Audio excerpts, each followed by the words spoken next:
জয় রাধে। আজকের পাঠ রামানন্দ রায়ের কাছে প্রদ্যুম্ন মিশ্রের কৃষ্ণ তত্ত্ব শিক্ষা লাভ। শ্রী চৈতন্য চরিতামৃত অন্তলীলা খণ্ড পঞ্চম পরিচ্ছেদ। শ্রীল ভক্তিবিনোদ ঠাকুর তাঁর অমৃত প্রবাহ ভাষ্যে পঞ্চম পরিচ্ছেদের সংক্ষিপ্ত সার বর্ণনা করেছেন। শ্রীহট্ট নিবাসী প্রদ্যুম্ন মিশ্র শ্রীচৈতন্য মহাপ্রভুর কাছে কৃষ্ণ কথা শুনতে ইচ্ছা করেন। তখন মহাপ্রভু তাকে রামানন্দ রায়ের কাছে পাঠালেন। শ্রীল রামানন্দ রায় তখন মন্দিরে দেবদাসীদের নৃত্য শিক্ষা দিচ্ছিলেন এবং প্রদ্যুম্ন মিশ্র যখন সে কথা জানতে পারেন তখন প্রদ্যুম্ন মিশ্র রামানন্দ রায়ের সঙ্গে সাক্ষাৎ না করে শ্রী চৈতন্য মহাপ্রভুর কাছে ফিরে যান। মহাপ্রভু রামানন্দ রায়ের তত্ত্ব পড়ে তাকে ভালো করে বুঝিয়ে দেন। তখন প্রদ্যুম্ন মিশ্র পুনরায় রামানন্দ রায়ের কাছে গিয়ে তত্ত্ব উপদেশ গ্রহণ করেন। বঙ্গদেশীয় এক বিপ্র শ্রীচৈতন্য মহাপ্রভুর লীলা সম্বন্ধে একটি নাটক রচনা করে তা শ্রীচৈতন্য মহাপ্রভুকে দেখাতে জগন্নাথপুরীতে আসেন। শ্রীচৈতন্য মহাপ্রভুর সচিব স্বরূপ দামোদর গোস্বামী তা শ্রবণ করে তাতে মায়াবাদ দোষ দেখিয়ে দেন। এইভাবে সেই নাটকটির ভ্রান্তি প্রদর্শন করলেও স্বরূপ দামোদর গোস্বামী সেই নাটকটির নান্দি শ্লোকের দ্বিতীয় অর্থ করে সেই ব্রাহ্মণকে সন্তুষ্ট করেন। সেই ব্রাহ্মণ কবি স্বরূপ দামোদর গোস্বামীর কাছে অত্যন্ত কৃতজ্ঞ হয়ে সর্বস্ব ত্যাগ করে নীলাচলে শ্রীচৈতন্য মহাপ্রভুর ভক্তদের আশ্রয় গ্রহণ করেন। বৈগুণ্য কীট কলিত পৈষণ্য ব্রণ পীড়িত দৈর্নার্ণবে নিম গ্লোহং চৈতন্য বুদ্ধমাশ্রয়ে। জড় কার্যকলাপ রূপ কীটের দ্বারা দংশিত, হিংসারূপ ব্রণের দ্বারা পীড়িত এবং দৈন্য সমুদ্রে নিমগ্ন হয়ে আমি চৈতন্যরূপ বৈদ্যকে আশ্রয় করি। জয় জয় শচীসুত শ্রীকৃষ্ণ চৈতন্য, জয় জয় কৃপাময় নিত্যানন্দ ধন্য, জয়াদ্বৈত কৃপা সিন্ধু জয় ভক্তগণ, জয় স্বরূপ গদাধর রূপ সনাতন।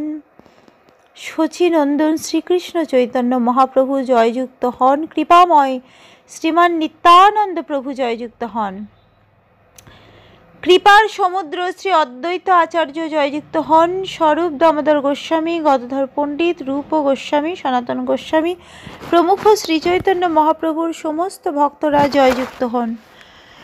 একদিন প্রদ্যুম্ন মিশ্র প্রভুর চরণে দণ্ডবাদ করে কিছু করে নিবেদনে, শুনো প্রভু মুই দীন গৃহস্থ অধম, কোন ভাগ্যে পাইয়াছ তোমার দুর্লভ চরণ, কৃষ্ণ কথা শুনিবারে মোর ইচ্ছা হয়, কৃষ্ণ কথা কহ মোরে হইয়া সদয়। একদিন প্রদ্যুম্ন মিশ্র শ্রীচৈতন্য মহাপ্রভুকে দর্শন করতে এসে দণ্ডবাদ প্রণতি নিবেদন করে বললেন, প্রভু আমি অত্যন্ত অধপতিত দীন গৃহস্থ, মহা সৌভাগ্যের ফলে তোমার দুর্লভ চরণাশ্রয় লাভ করেছি। আমি কৃষ্ণ কথা শ্রবণ করতে ঐকান্তিকভাবে আগ্রহী, দয়া করে আমাকে কৃষ্ণ কথা শোনান। প্রভু কহেন, কৃষ্ণ কথা আমি নাহি জানি, সবে রামানন্দ জানে তার মুখে শুনি, ভাগ্যে তোমার কৃষ্ণ কথা শুনিতে হয় মন, রামানন্দ পাশ যাই করহ শ্রবণ, কৃষ্ণ কথায় রুচি তোমার বড় ভাগ্যবান, যার কৃষ্ণ কথায় রুচি সেই ভাগ্যবান। শ্রীচৈতন্য মহাপ্রভু তখন তাকে বললেন, কৃষ্ণ কথা আমি কিছুই জানি না, তবে রামানন্দ রায় জানে এবং আমি তার কাছে কৃষ্ণ কথা শ্রবণ করি। ভাগ্যে তোমার কৃষ্ণ কথা শ্রবণ করতে যে তুমি এত আগ্রহী হয়েছ তা তোমার পরম সৌভাগ্য। রামানন্দ রায়ের কাছে গিয়ে কৃষ্ণ কথা শ্রবণ করো। আমি দেখতে পাচ্ছি যে কৃষ্ণ কথায় তোমার রুচি হয়েছে, তাই তুমি মহাভাগ্যবান। কৃষ্ণ কথায় যার রুচির উদয় হয়েছে সেই ভাগ্যবান। ধর্ম সনুষ্ঠিত পুংসাং বিম্বক সেন কথা সুজ নোৎপাদয়েদ জ্যোতিরতিং শ্রম এব হি কেবলম। মানুষের উত্তম রূপে অনুষ্ঠিত বর্ণাশ্রম ধর্ম যদি কৃষ্ণ কথায় রতি উৎপাদন না করে তাহলে সেই ধর্ম শ্রম মাত্র। তবে প্রদ্যুম্ন মিশ্র গেলা রামানন্দের স্থানে, রায়ের সেবক তারে বসাইল আসনে, দর্শন না পাইয়া মিশ্র সেবকে পুছিল, রায়ের বৃত্তান্ত সেবক কহিতে লাগিল, দুই দেব কন্যা হয় পরম সুন্দরী, নৃত্য গীতে শুনি পনা বয়সে কিশোরী। সেই দুই হে লইয়া রায় নিভৃত উদ্যানে, নিজ নাটক গীতের শিখায় নর্তনে। গীত তখন প্রদ্যুম্ন মিশ্র রামানন্দ রায়ের গৃহে গেলেন এবং রায়ের সেবক তাকে বসতে আসন দিলেন। রামানন্দ রায়কে দেখতে না পেয়ে রামানন্দ রায়ের সেবককে তার কথা জিজ্ঞাসা করলেন এবং তখন সেই সেবক তাকে বললেন, দুটি পরমা সুন্দরী নৃত্যগীতে সুনিপুণা কিশোরী দেবদাসীকে নিয়ে নিভৃতে উদ্যানে তার নাটকের সঙ্গীতে নৃত্য করার জন্য নৃত্য শেখাচ্ছেন। এখানে যে নাটকটির কথা উল্লেখ করা হয়েছে তা হচ্ছে প্রসিদ্ধ জগন্নাথ বল্লভ নাটক। এই নাটকের নৃত্য গীত জগন্নাথ দেবের আনন্দ বিধানের জন্য। তাই রামানন্দ রায় তাদের নিজে শিক্ষা দিচ্ছিলেন কিভাবে নাচতে হবে এবং কিভাবে গান গাইতে হবে। তুমি ইহা বসি রহ ক্ষণে কেউ আসিবেন, তবে যেই আজ্ঞা দেহ সেই করিবেন। তবে প্রদ্যুম্ন মিশ্র তাহা রহিল বসিয়া, রামানন্দ নিভৃতে সেই দুইজন লইয়া। স্বহস্তে করেন তার অভ্যঙ্গ মর্দন, স্বহস্তে করান স্নান গাত্র সংমার্জন। স্বহস্তে পরাণ বস্ত্র সর্বাঙ্গ মণ্ডন, তবু নির্বিকার রায় রামানন্দের মন। দয়া করে আপনি এখানে আরেকটু অপেক্ষা করুন, শীঘ্রই তিনি আসবেন। তিনি এলে পরে তাকে আপনি যে আদেশ দেবেন সেই আদেশই তিনি পালন করবেন। প্রদ্যুম্ন মিশ্র তখন সেখানে রামানন্দ রায়ের প্রতীক্ষা করতে লাগলেন, আর রামানন্দ রায় তখন নিভৃতে সেই দুজন দেবদাসীর অঙ্গ তৈল দিয়ে মর্দন করে স্বহস্তে স্নান করালেন এবং তাদের গাত্র সংমার্জন করলেন। তারপর তিনি স্বহস্তে তাদের বস্ত্র পরালেন এবং সর্বাঙ্গ সাজালেন, কিন্তু তবুও রামানন্দ রায়ের মনে কোনো বিকার হলো না। কাষ্ঠপাষাণ স্পর্শে হয় জয়ছে ভাব, তরুণী স্পর্শে রামানন্দের তৈছে স্বভাব। সেব্য বুদ্ধি আরোপিয়া করেন সেবন, স্বাভাবিক দাসী ভাব করেন আরোপণ। কাঠ এবং পাথর স্পর্শ করলে যেমন সাধারণ মানুষের মনে কোনো বিকার হয় না, তেমনি তরুণীর দেহ স্পর্শ করে রামানন্দ রায়ের মনে কোনো বিকার হলো না। নিজেকে ব্রজ গোপিকাদের দাসী রূপে মনে করে শ্রীল রামানন্দ রায় এইভাবে আচরণ করতেন। তাই যদিও বাহ্যিক দৃষ্টিতে তিনি ছিলেন পুরুষ, কিন্তু অন্তরে তার চিন্ময় স্বরূপে তিনি ছিলেন ব্রজ গোপিকাদের দাসী এবং সেই দুইজন রমণীদেরকে তিনি ব্রজ গোপিকা রূপে গ্রহণ করে সেইভাবে আচরণ করেছিলেন।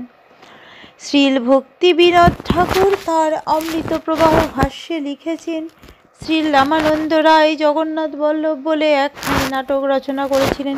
সেই নাটক শ্রী জগন্নাথ দেবের সামনে অভিনয় করার জন্য দুই দেবকন্যা অর্থাৎ নবীনা দেবদাসীকে নিয়ে সেই নাটকের অভিনয় যোগ্য গোপীভাব শিক্ষা দিয়েছিলেন।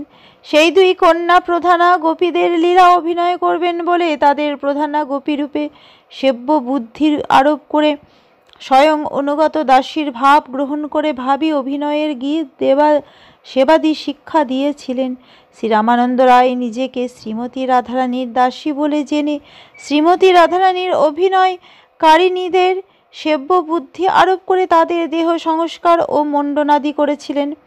রামানন্দ রায়ের দেহ সুখ ভোগের কোনো রকম বাসনা ছিল না, তাই তিনি যখন সেই নবীনা দেবদাসীদের সেবা করেছিলেন তখন তার দেহ ও মন সম্পূর্ণ অবিচলিত ছিল। এই আচরণ অনুকরণীয় নয় এবং রামানন্দ রায় ছাড়া অন্য কারোর পক্ষে এই প্রকার মনোভাব সম্ভব নয়, যা শ্রী চৈতন্য মহাপ্রভু পরবর্তী শ্লোকে বিশ্লেষণ করবেন। রামানন্দ রায়ের দৃষ্টান্ত অবশ্যই অপূর্ব। শ্রী চৈতন্য চরিতামৃতের গ্রন্থকার এই দৃষ্টান্তটি দিয়েছেন, কেননা শুদ্ধ ভগবত ভক্তিতে এই স্তর লাভ করা যায়। এই বিষয়টি গভীরভাবে হৃদয়ঙ্গম করা উচিত এবং কখনো এই আচরণ অনুকরণ করার চেষ্টা করা উচিত নয়। মহাপ্রভুর ভক্তগণের দুর্গম মহিমা, তাহে রামানন্দের ভাব ভক্তি প্রেম সীমা। শ্রীচৈতন্য মহাপ্রভুর ভক্তদের মহিমা হৃদয়ঙ্গম করা অত্যন্ত কঠিন এবং তাদের মধ্যে রামানন্দ রায় হচ্ছেন অদ্বিতীয়, কেননা তিনি প্রেম ভক্তি চরম স্তর প্রদর্শন করেছেন। তবে সেই দুইজনই নৃত্য শিখাইলা, গীতের গূঢ় অর্থ অভিনয় করিলা, সঞ্চারী সাত্ত্বিক স্থায়ী ভাবের লক্ষণ মুখনেত্রে অভিনয় করে প্রকটন। রামানন্দ রায় সেই দুইজন দেবদাসীকে নৃত্যের মাধ্যমে গীতের গূঢ় অর্থ অভিনয় করার শিক্ষা দিলেন। তিনি তাদের শিক্ষা দিলেন কিভাবে মুখ ও নেত্র ভঙ্গির দ্বারা অভিনয় করার মাধ্যমে সঞ্চারী সাত্ত্বিক স্থায়ী ভাবের লক্ষণ প্রকাশ করতে হয়। আজকের পাঠ এই অবধি। জয় রাধে।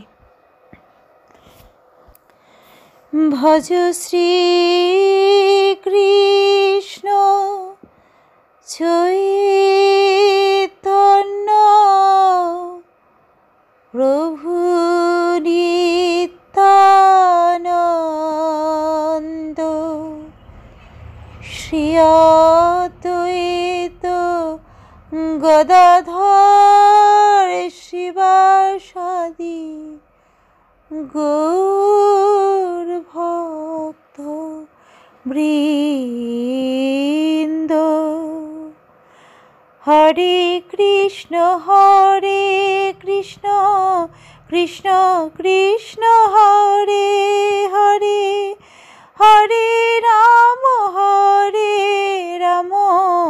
রাম রাম হরে হরে। জয় রাধে জয় রাধে জয় রাধে জয় রাধে।